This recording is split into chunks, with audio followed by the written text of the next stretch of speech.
Alright, just a side note, this morning I called my mom in Florida and she was talking to me about, she mentioned an earthquake in Morocco. So I guess apparently it happened when those people were sleeping. Okay, so many people lost their lives, so just pray for them. And it's just, these things are happening more frequently. These are just signs that the coming of Jesus is near. So it's just something to think about. And in light of that, we have the health reform message and we have the gospel. Alright, so it's not necessarily about the health reform, it's about the gospel of Christ. The health reform is the opening door, the entering wedge. Alright, and God loves us so much that He wants us to have clear minds, alright, and healthy bodies in order to receive His message of love. The last warning message of mercy to be given to the world. That's why we need a health message to prepare us for that and to go out there and to give people the gospel of love. Alright, in faithfulness. We talked about faithfulness this morning in Sabbath school. Faithfulness and loyalty. So I'd like to still talk about temperance being a form of health reform. Thus said the Lord, know ye not that your body is the temple of the Holy Ghost which is in you, and ye are not your own? For ye are bought with a price. Therefore glorify God in your body and in your spirit, which are God's. 1 Corinthians 6, 19 and 20. So who do we belong to? Right, we belong to Christ. So we are to give Christ what is due to Him, right? Take good care of ourselves so that we can be healthy and strong for service. Know ye not that ye are the temple of God, and that the Spirit of God dwelleth in you? Now we talked about warning this morning. God, in mercy, warns us, right? He warns us. A good parent is supposed to warn the child, right? Sister Pacifica, you mentioned that? Okay, about God warning people ahead of time. So in 1 Corinthians 3:16 it says, if any man, this is a warning, if any man, and it's done in love, if any man defile the temple of God, him shall God destroy. For the temple of God is holy, which temple ye are. So that's the warning of love. Okay, so what are the reasons for health reform? Well, our first duty toward God and our fellow beings is that of self-development, to take good care of our bodies and our minds. Every faculty with which the Creator has endowed us should be cultivated to the highest degree of perfection, that we may be able to do the greatest amount of good of which we are capable. And you can find that in Counsels on Diet and Foods, page 15. The living organism is God's property. It belongs to Him by creation and by redemption. And by a misuse of our powers, we rob God of the honor due to Him. What's that commandment? Thou shalt not steal, right? Counsels on Diet and Foods, page 16. God is as truly, and I heard this mentioned the other day, God is as truly the author of physical laws as He is the author of the moral law. Alright, so He is the author of the 8 laws of health, just as He is the author of the 10 commandments. Okay, so you can find that in the same book, Counsels on Diet and Foods, page 17. Alright, it is as truly a sin to violate the laws of our being as it is to break the 10 commandments. To do either is to break God's laws. Those who transgress the law of God in their physical organism or in their body will be inclined to violate the law of God spoken from Sinai, the 10 commandments. Alright, now I'm going to talk about touch on eating here, or eating habits. Okay, too many varieties and complicated mixtures. So we want clear minds. Mixed and complicated dishes are injurious to the health of human beings. Healthful living, page 82. Rich and complicated mixtures of food are health destroying. Do not have too great a variety at a meal. 3 or 4 dishes are plenty. Do you know, you ever had that feeling where you feel like you've eaten too much? And it's like you can't think straight and your stomach hurts? Well, that's what it's talking about. It would be better to eat only 2 or 3 different kinds of food at each meal than to load the stomach with many varieties. It is not well to take a great variety of food at one meal. So God has given us these counsels because He loves us very much. Alright? They're there as a warning of love. When a variety of foods that do not agree are crowded into the stomach at one meal, what can we expect but that a disturbance will be created? Now this is in healthful living. You can now find Find this information in the counsels and the testimonies that the Lord has given his people in these last days.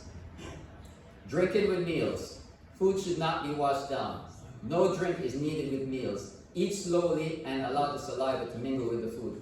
Why is that? Because the body digests food and liquids separately. Okay, liquids are digested more quickly than foods. So when you mix the two, the body is like, okay, what's going on here? It has to shut down the digestion of the food, so the food's only partially digested. Okay, so it stays and decays in your stomach, in your intestines. Imagine that. Then it starts to digest the liquid. Okay, and in the meantime, the food is only partially digested. So eventually, that can lead to a host of diseases, including colon cancer. Okay, so the more liquid there is taken into the stomach with the meals, the more difficult it is for the food to digest. For the liquid must be first absorbed. If anything is needed to quench thirst, pure water, drunk some little time before or after a meal. So if you're gonna drink the best beverage, which is called heaven's beverage, is water, and it should be water should be drunk no later than half hour before a meal, and no earlier than 2 hours after a full meal. All right? So if anything is needed to quench thirst, pure water, drunk some little time before or after a meal, is all that nature requires. Water is the best liquid to cleanse the tissues and detoxify the body. When water is drunk together with meals, this diminishes the flow of the salivary glands. And this is from a lady that had only a third grade education. So who is it coming from? Who is that information coming from? God, right? Hot and cold foods and drinks. Hot drinks are debilitating. It means it injures the stomach, it weakens the stomach. Very hot food ought not to be taken into the stomach. Soups, puddings, and other articles of the kind are often eaten too hot, and as a consequence, the stomach is debilitated or injured. Let them become partly cooled before they are eaten. When foods are eaten cold, the body first, it has to draw blood from the vital organs to warm up the food to the temperature of the stomach. Alright? So you're depriving the vital organs of blood, precious blood, when you consume cold foods. So when foods are eaten cold, the body has to draw blood away from the vital organs in order to warm the food and prepare it for digestion. Okay, here, so the fruit and vegetable mixture.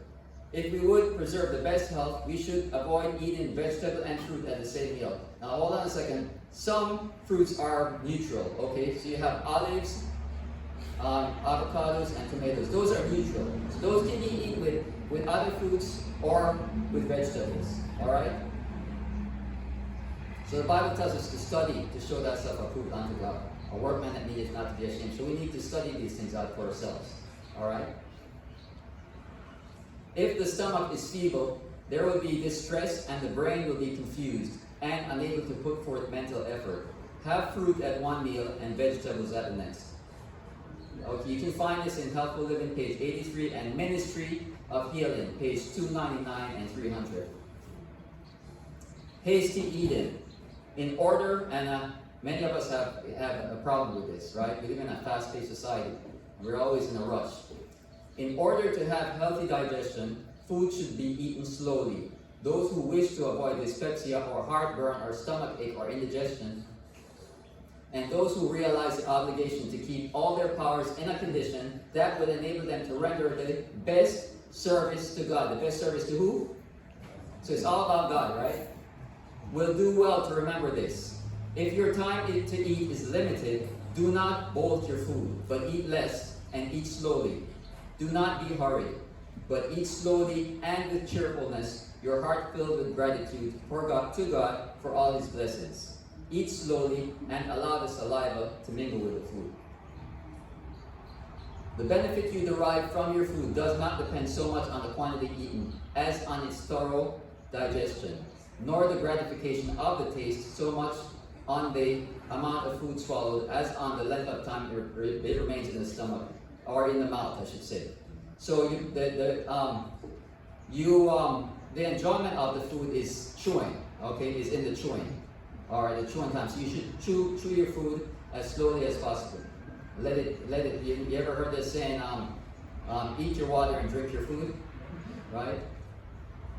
Let it break down on it until it becomes liquidy, like liquid substance, and then it'll be fit to be swallowed and digested. Okay. So far as possible, we should avoid hurried eating. The shorter the time for a meal, the less should be eaten. It is proper to omit a meal. It is better to omit a meal than to eat without proper mastication or proper chewing. Eating between meals. I know this is a struggle for a lot of people. The stomach should have careful, and people, I know a lot of doctors are teaching this, that you should eat small meals, several small meals throughout the day. All right, just think about continually filling up your car with gas all throughout the day. What will happen eventually? It's going to run the engine, right? The stomach must have careful attention.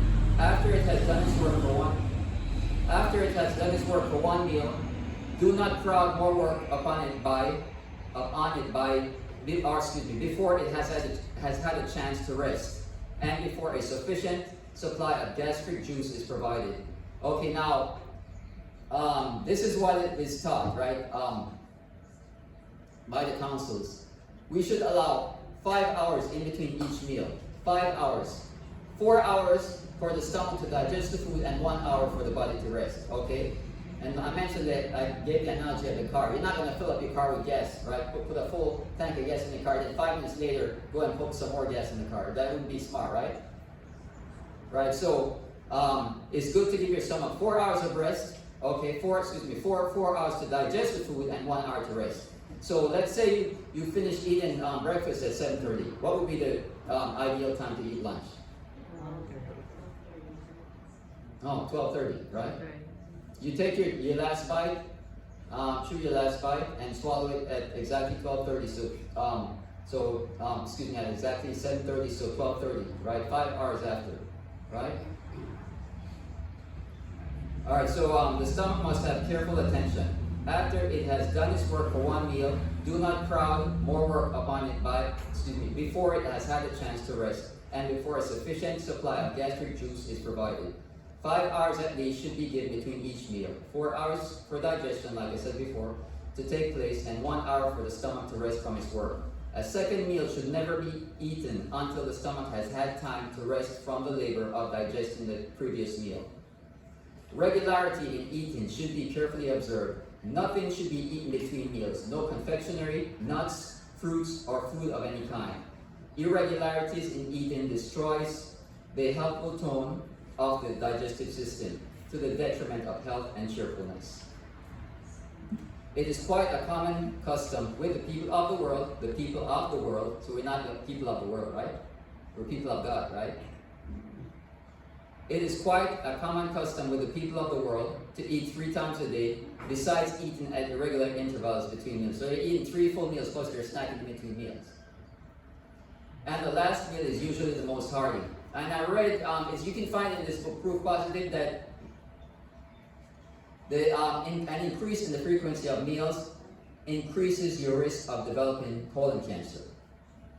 Alright? So the more frequently you eat throughout the day, it increases your risk of developing colon cancer. You can find this in the book Proof Positive by Neil Neddy. Alright? Alright, so the last meal is usually the most hearty and is often taken just before retiring. This is reversing the natural order. A hearty meal should never be taken so late in the day. Should these persons change their practice and eat but 2 meals a day and nothing between meals, not even an apple, a nut, or any kind of fruit, the result will be seen in a good appetite and greatly improved health.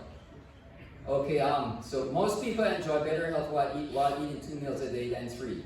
Others, under their existing circumstances, may require something to eat at supper time, but this meal should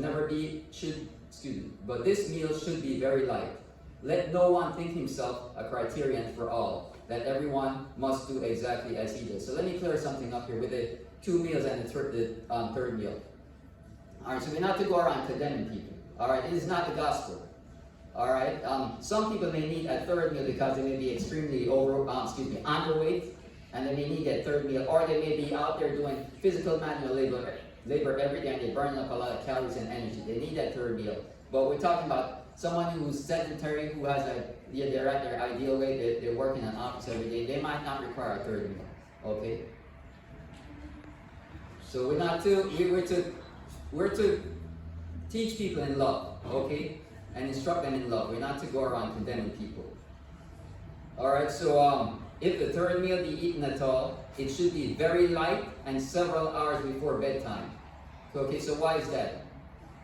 Okay, the body needs to have its work done before you go to bed. Alright, there's a process called peristalsis. Okay, so that process of digestion. And in order for that to take place, this is where the food is pushed through the intestines, okay, broken down and pushed through the intestines to complete the process of digestion. In order for peristalsis to take place, you need to have activity. In order for proper digestion to take place, you need to have activity. If you're eating a huge meal and going to bed right afterwards, there's hardly going to be any digestion. So what happens? And this is what gets people into a lot of trouble. That's why I have a lot of people walking around with all sorts of health problems and being overweight and all that. Because they're eating a large meal at night, so they're waking up in the morning. What happens? They don't have an appetite for breakfast, right? So what happens as a result? They snack all throughout the day to make up for it, and then the cycle just keeps on going. Okay, so if the third meal is eaten at all, it should be very light and several hours before bedtime, so the stomach can rest. Okay. When the stomach, when we lie down, should have all its work done, that it may enjoy rest, as well as other portions of the body. The work of digestion should not be carried on through any period of the sleeping hours. Sleeping is not for digestion. That's walking around throughout the day. Okay? If you feel, and by the way, it's good to walk at least 10 minutes after each meal. Okay, to speed up the process of digestion. If you feel you must eat at night, take a drink of cold water, and that's the same for snacking in between meals. If you feel that if you feel the need for food in between meals, then drink water. So if you must eat at night, take a drink of cold water, and in the morning you will feel much better for not having eaten. And you can find it in the book Healthful Living, pages 84 and 85. And try to set aside regular times for everything, not just eating. Just have a regular schedule that your body can get accustomed to, that you yourself can get accustomed to. Just a routine, an organized routine, not just eating, is the same for everything else, such as exercise, going to bed, and prayer time. And that's it. God loves us very much. He's coming soon. We see all the natural disasters. We see everything. Let's not be blind, people. Please, God is crying out. It's a warning sign. It's a warning of love. Get ready, get ready, get ready.